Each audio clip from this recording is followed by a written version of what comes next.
अमरावती जिल्ह्यातील दारापूर गावात एक ऐतिहासिक क्षण पाहायला मिळालाय। सर्वोच्च न्यायालयाचे सरन्यायाधीश भूषण गवई आपल्या मूळ गावात दाखल झालेत आणि गावकऱ्यांनी त्यांचे जंगी स्वागत केलेत। केरळचे माजी राज्यपाल दिवंगत दादासाहेब गवई यांच्या स्मृतिदिनानिमित्त आयोजित या कार्यक्रमात सरन्यायाधीश गवई यांनी महत्त्वपूर्ण भूमिका बजावली आहे। 25 जुलै रोजी सरन्यायाधीश भूषण गवई यांचे दारापूर येथे आगमन झाले।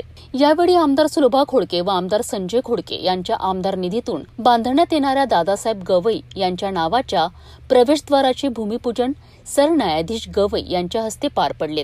दिवंगत दादासाहेब गवई यांच्या स्मृतिदिनानिमित्त गवई परिवाराच्या वतीने सरन्यायाधीश भूषण गवई यांनी विनम्र अभिवादन केलेत।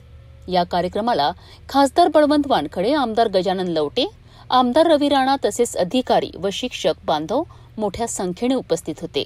सरन्यायाधीश भूषण गवई यांचा जाहीर सत्कार गावकऱ्यांच्या वतीने करण्यात आला।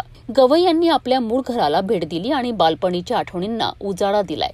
मुख्य सरन्यायाधीश झाल्यानंतर त्यांच्या मूळ गावाला ही पहिली भेट होती।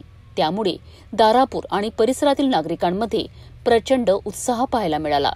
गावातील शाळेतील विद्यार्थ्यांनी जय भारत माता की च्या घोषणा देत त्यांचे स्वागत केलेत। कोल्हापूर येथील महावितरण कार्यालयातील अधिकारी व कर्मचाऱ्यांनी देखील पुष्पगुच्छ देऊन जंगी स्वागत केलेत।